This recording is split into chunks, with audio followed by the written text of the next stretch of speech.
Tapi bang saya speechless. Speechless? Ini kedai apa balik kuok ni? Jom tengok apa dalam ni.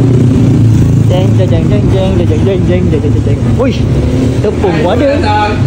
Oh, laju ya bang ni kan. Baru masuk dah sama datang. Bang, Assalamualaikum bang. Ya. Can Sini. I help you? Wah, speaking bang, sini kedai apa balik bang kan? Ya. Tapi bang saya speechless sikit lah. Speechless? Sebab sini kedai apa balik.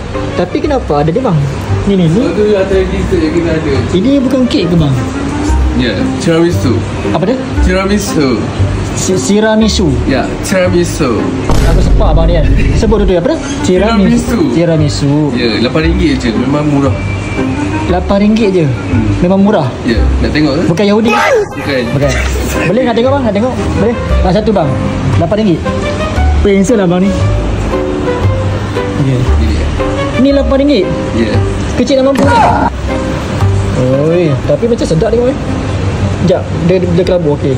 Tiramisu. Oh, Kita dalam bukan ada apa balik je, kita ada sekali dengan tiramisu. dalam dia ada apa? Dalam dia ada tiramisu. Tanya lagi. Okey lah bang, saya nak ke bang. Saya approve RM8 approve. Approve ke approve? Approve. Oh, approve.